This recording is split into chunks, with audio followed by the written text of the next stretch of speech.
morning. I don't get plugged speaking that often, so bear with me here. I've known the Anderson family for over 40 years.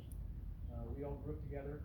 I grew up with Steve, Sherry, Frank, even the family dog, Rusty. And since probably 10 years old. And I remember the first race we went to was at Brotherhood Raceway, Terminal Island in Long Beach. And that race he won. It was, I'll never forget that day. And Big Willie, who ran the location, 6'6" Vietnam vet, real big guy, real nice guy, invited us to the tower. So myself, Dad, affectionately known to me, and Steve, we went to the tower. So Big Willie is looking down on all three of us, and he asked Dad, "Who are these little guys?" And he says, "These are my sons." He goes, "Okay, all right. What are their names?" "Steve and Steve."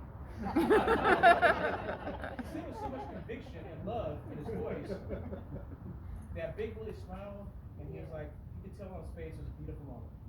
For me, the same love I always got in the Anderson home is the same love I got at every racetrack. Every time me and Steve laid in the carpet and we watched Late Night with David Letterman.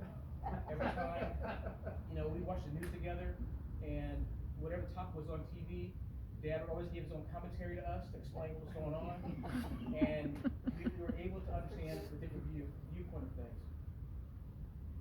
I remember one of the races, some of the guys who are here today and probably don't recognize me, they couldn't go to the race. So Dad says, "Hey, Steve, you guys are going to get me, after the burnout, you guys are going to back me up and get me on the track." So I'm like, man, it's easy to see it, from a spectator's perspective than getting out there.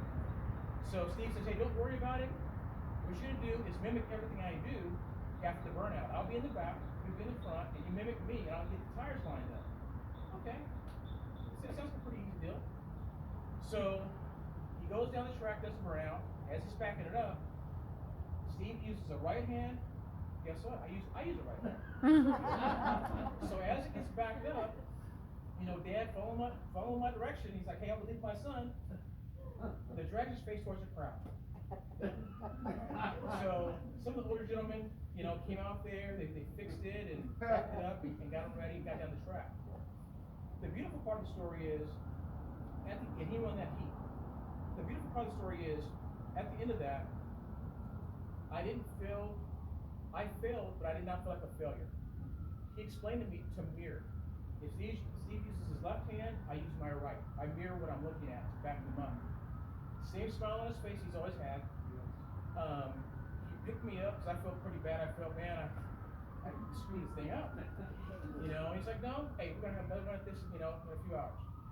We'll be okay." And that meant a lot to me. And I have many more stories like that as well, as we probably all do. But I would say this, in life, I've been pretty successful in the Marine Corps during time of war, as well as that of a Rialto police officer. And not just because of my mother and my father, or my great family. I believe a bit of my success has to lay with the Anderson family, because you are the sum of the people you hang out with the most. All the talks that Dad had with me and Steve, us in the backyard, swimming in the pool, just the way he believed in fellowship and love, the way their mom took me in at night, gave me a kiss, said, "Hey, have a good night's sleep," it all mattered to me. That was part of my upbringing. That's part of my makeup. He served in the Navy. Guess what? His son served in the Marines. It all matters. It mattered when I was a little guy. And the only way you knew the difference between me and Steve, I was a little bit taller. Other than that, we got close apart. And it made me feel good. It made me a better policeman. It made me a better Marine. That it made me look at the world differently. That we're all here together as one. And my success, every bit I've done great, I carry the Anderson name with me. We're as close today as we were then. We hang out, we go places. We went to our high school reunion, and it was an 80s reunion of a 10-year time span. Sort of thinking, a high school in Rialto of 4,000 kids every single year. Pretty good turnout, right? We came with the biggest group of guys and girls we grew up with.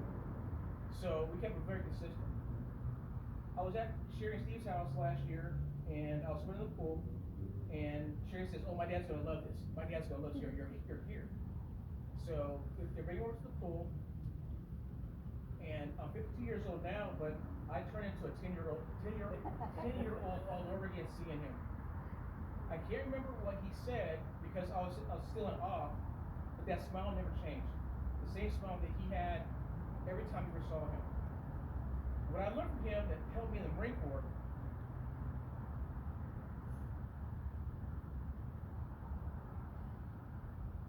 was no matter how bad your day is, no matter how the race went, we're gonna get it next time. You got this. So, in good smile, in hard time smile. We'll get another chance at it. We can fix it, but nothing was ever lost. That day that he won at Terminal Island the first race, the part I forgot to mention, was he brought me home that night. It was late, long day, packing the car up, getting it down the freeway, back to Rialto, and he takes me to my house. My mom comes out, and he lives the entire race in front of my mom to make her feel like she was there. He was animated, he was happy. B, you should have saw me. And it made me feel so good. It made my mom feel so good how much it mattered to him after a long day that he wanted to make sure that he expressed how he felt about that.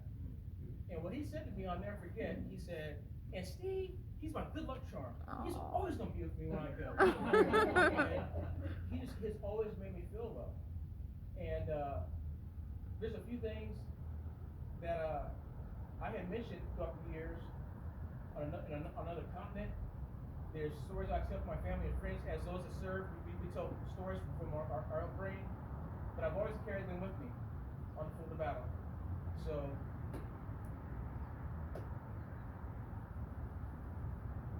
you're the man of the house now. You're the little small figure. Frankie had your back. I'm always gonna be with you guys to make sure you're good. But we had a good teacher that shows a lot. So with that, and for the pit crew guys, that I know time, years pass by, but we don't recognize each other. All the races, you guys have all been good to me. The little guy, I always feel like I was one of you guys. Even though I didn't do nothing, I'm with this knucklehead. I always felt that I mattered. I felt that, hey, come on over here. No, that's the exhaust part. Don't touch me. and it always made me feel like I had a bunch of dads looking out for me. So for that, I appreciate that. So thank you for letting me say something, but I just wanted to say something. Wonderful.